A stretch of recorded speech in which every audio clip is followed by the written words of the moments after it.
चलते चलते में आपका स्वागत है। मैं हूं शेखर गुप्ता, हैदराबाद में। ना सिर्फ हैदराबाद में, बट एक ऐसी जगह जो मैं समझूंगा कि भारत में सबसे खूबसूरत जगहों में है।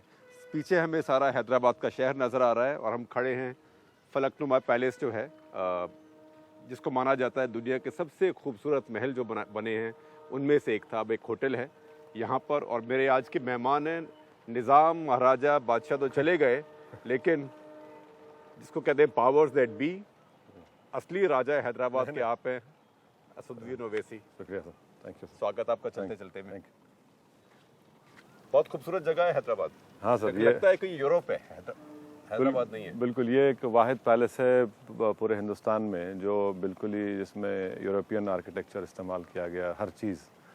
और कोई इसमें कोई ना तो हमारा इस्लामिक कुछ आर्किटेक्चर है, बल्कि पूरा यूरोपियन है। और अच्छी बात है कि एक पुराने शहर में, ओल्ड सिटी में, इसको होटल में कन्वर्ट किया गया, जो यहाँ के मुकामी लोगों के लिए एक फ़ायदेमंद साबित हो रहा है। तो हैदराबाद की ये एक अलग संस्कृति, कल्चर थी, तहजीब थी, बिल्कुल, जो यूरोप को भी और मॉडर्निज्म को भी सबको साथ लेके चलती थी। जी जी जी, एक मेल्टिंग पॉइंट आप कह सकते हैं कि तमाम तहजीब, तमद्दुन, बाद ज़बान। में मैंने आपको अब खैर मकदम किया, ये काला चश्मा पहन के आप कहीं मेरी शिकायत तो नहीं नहीं, बिल्कुल नहीं, बिल्कुल नहीं, बिल्कुल नहीं। अच्छे दिख रहे हैं सर, ये रहे। मैं बदल लेता हूँ इसको, कभी कोई और शिकायत कर दे मेरी, आज तो बहुत खतरा है। हाँ तो लेकिन ये एक जो पॉपुलर व्यू है भारत में लोगों के दिमाग में, वो सन 47 के बाद से कुछ ऐसे बन गया कि हैदराबाद कुछ या तो अलगाववादी था, या फंडामेंटलिस्ट था, या बहुत इस्लामिक साम्राज्य था।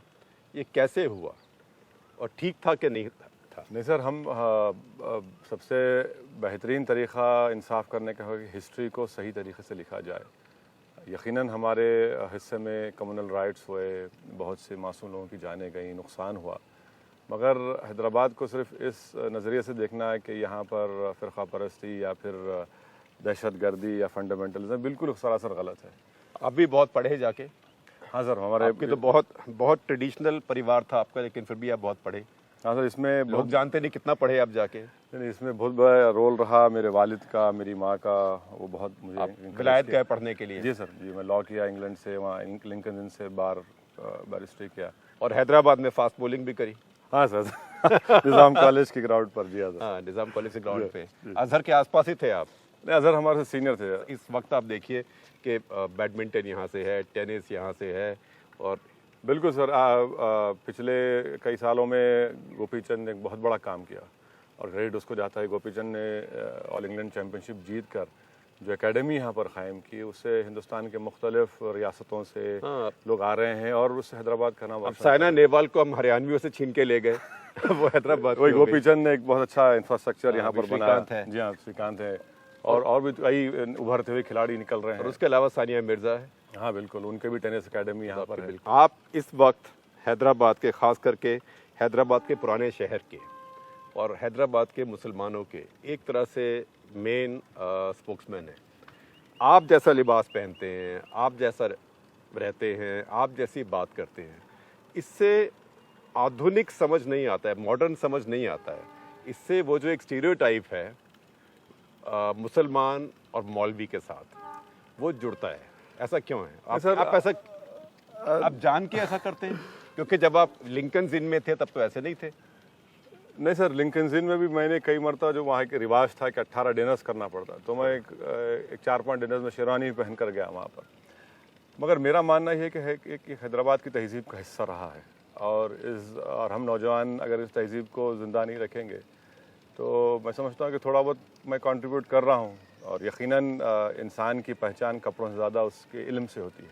असद भाई, एक बात बताइए कि अगर आप सन 47 से भारत की तारीख देखें, इतिहास देखें, तो जिन्ना साहब के पाकिस्तान जाने के बाद भारत के मुसलमान ने कभी किसी मुसलमान को अपना नेता नहीं माना है, अपना लीडर नहीं माना है। बिल्कुल सही है। भारत के मुसलमान ने मौलाना आज़ाद को भी अपना लीडर नहीं माना। बिल्कुल, नेहरू जी को माना, इंदिरा को माना, राजीव को माना, मुलायम सिंह यादव को माना, लालू यादव को माना, शरद पवार को माना, ममता बनर्जी को, ज्योति बासु को भी माना। लेकिन ऐसा क्यों कि आज तक 65-70 साल में मुसलमान को अपना लीडर नहीं माना? اس لیے یہ آپ کا بالکل سوال جنون سوال ہے، اور اس میں میں سمجھتا ہوں کہ ہم کو محاسبہ کرنا، انٹروسپیکشن کرنا ہے، اور جن کو ہم نے اپنا قائد مانا، جن کو ہم نے اپنا ووٹ دیا، اقتدار سے نوازا، انہوں نے ہمارے سے نہ سماجی طور پر انصاف کیا، نہ سیاسی طور پر انصاف کیا، نہ تعلیم کے میدان میں ہم سے انصاف کیا۔ آپ یہ نہیں کہہ رہے کہ آپ کو ایکسپلائٹ کیا گیا؟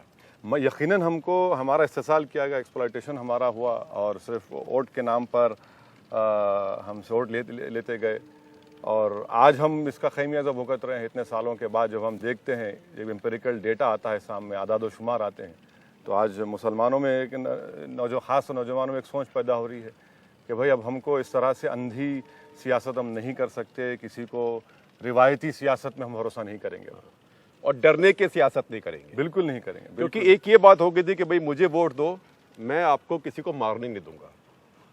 نہیں سر، اب اب تو آج کا جو نوجوان ہے ہندوستان کا، وہ ایک ایسپریشنل انڈیا کا قائل ہے وہ، اور جب بھی ایسپریشنل انڈیا کی بات ہوتی ہے تو ہمارا ماننا یہ ہے کہ اس میں آپ مسلم اقلیت دلت کو پیچھے مت رکھو۔ جی ہاں، ہمارے بھی ایسپریشن ہے، جو ترقی کر رہا ہے ہم بھی چاہتے ہیں کہ ترقی کرے، تعلیم کے میدان میں نوکریوں کے ملے ہم کو، تو یہ ایسپریشن ہے، اس کو کوئی روک نہیں سکتا، اور جو بھی سیاسی پارٹی اس کو سمجھے گی وہ اس کا فائدہ اٹھا سکے گی۔ لیکن اسد بھائی، آج کل جو بھی چیز اسلامک ہوتی ہے، خاص کر کے اسلامک ہو اور پولیٹیکل ہو، راجنیتک ہو، اسلامک لباس میں ہو، اسلامک لہجے میں ہو، جیسے آپ کی پارٹی ہے MIM، اب مہاراشٹر میں آپ نے کچھ فوٹ ہولڈ کیا، اب آپ UP میں بہت کوشش کر رہے ہیں، تو ایک یہ ڈر پیدا ہوتا ہے کہ صاحب یہاں فنڈامنٹلزم بڑھے گا، اور اب کچھ بھی اسلامک ہو وہ سیدھا بات اب القاعدہ تک بھی نہیں رکتی، ISIS تک پہنچتی ہے۔ سر میرا ماننا یہ ہے کہ جمہوریت میں ویکیوم نہیں رہنا چاہیے۔ اگر میں اس ویکیوم کو فل کرنے کی کوشش کر رہا ہوں تو یہ ہمارے ملک کے مفاد میں ہے۔ آپ کو پورا اختیار ہے کہ میری سیاست سے آپ ڈس ایگری کریں، میری مذمت کریں، آپ کے خلاف ووٹ دیں، بالکل میرے خلاف ووٹ دیں، مگر اس ویکیوم کو ہم نہ رکھیں، کیونکہ ہم نہیں چاہتے کہ جو ایک مائنیوٹ، ایک چھوٹا سا ایلیمنٹ جو اس کو ہم فرنج ایلیمنٹ کہتے ہیں انگریزی میں، ان کو موقع نہ ملے اس ویکیوم فل کرنے کا۔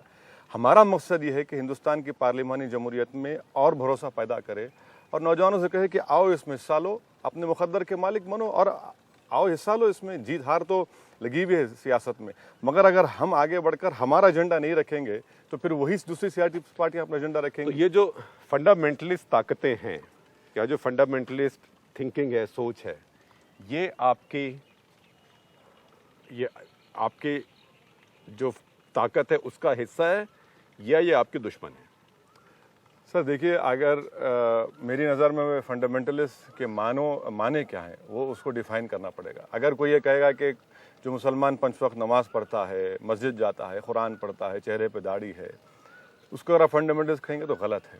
جی، میری نظر میں جو لوگ ہمارے ملک کے دشمن ہیں، جو ہمارے ملک کے پارلیمانی نظام کے دشمن ہیں، جو ہمارے ملک کے امن کے دشمن ہیں، یقیناً وہ ہمارے دشمن ہیں، مگر اگر آپ پوری کمیونٹی کو محض اس بنیاد پر فنڈامنٹلسٹ کہیں گے کہ ان کو اپنے مذہب پر چلنے پر فخر ہے اور وہ اپنی مذہب کی تہذیب کو اس کو اپناتے ہیں، تو یہ جو میڈیا نے اور خاص طور سے بعض رائٹ ونگ رائٹرز نے لکھ دیا کہ یہ فنڈامنٹل، یہ غلط ہے، یہ سوچ غلط ہے، اس کو صحیح کرنے کی ضرورت ہے۔ تو جو القاعدہ ہے، ISIS ہے، جس کا نوجوانوں پر دنیا بھر میں اثر ہو رہا ہے، اس کا بھارت میں کیا اثر ہے؟ اور آپ کا جو پرانا شہر ہے جہاں بہت مسلمان رہتے ہیں۔ القاعدہ کے بارے میں تو ہمارے وزیر اعظم نے نیو یارک میں جا کر مسٹر زکریا کو انٹرویو میں کہا ہے کہ یہاں کا مسلمان القاعدہ سے انسپائر نہیں ہے، بالکل، اور انہوں نے خود سے اس بات کا ذکر کیا، باوجود کم سے کم وہ ایک بات ہے جس سے آپ ان سے سہمت ہیں۔ ہاں کہیں چلیے آپ نے ایک پوائنٹ نقطہ نکال تو لیا اس میں، صحیح ہے وہ، اور یہ آرگنائزیشن ہندوستان میں بین ہے، ہم اس کے خلاف ہیں برابر، جو ہمارے ملک کے خلاف طاقتیں ہم ان کے خلاف برابر بولیں گے۔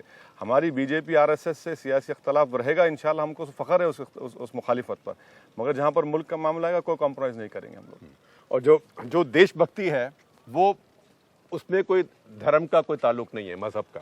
سر میں ایک مسلمان ہوں اور میرا مذہب مجھے اس بات کی تعلیم دیتا ہے کہ اپنے تم جس جگہ پر رہتے ہو اس جگہ کے وفادار رہو، اس جگہ کو مضبوط رکھو، اس جگہ پر امن کو قائم کرو، تو یقیناً میری ایک مذہبی ذمہ داری بھی ہے مجھ پر، جہاں پر میں ایک فخر سے کہہ سکتا ہوں کہ میں ہندوستانی مسلمان ہوں، میری ایک ذمہ داری یہ بھی ہے۔ تو آپ کا جو نوجوان ہے اس کو اب یہ ISIS جیسی طاقتیں کوشش کر رہی ہیں انفلوئنس کرنے کی؟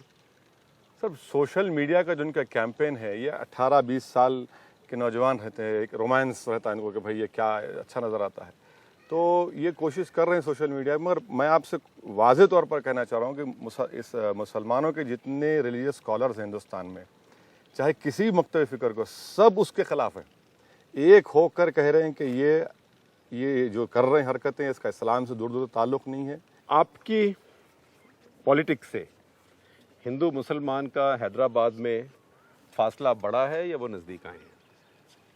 सर ये सवाल का जवाब आपको प्रैक्टिकली देखना पड़ेगा कि हमारे पास पिछले बार जब हैदराबाद में हमारे अरकान बल्दिया मुंतखब हुए थे, सबसे ज़्यादा ओबीसी कॉरपोरेटर्स, दलित लेडीज़ मेरे पास जीत कर आए, और एक वो जनरल वार्ड से हमने हमारे बीसी कॉरपोरेटर को कामयाब किया। एक ने 2 मरतबा किया, राजमोहन को एक बार किया, फिर उनके वाइफ को किया।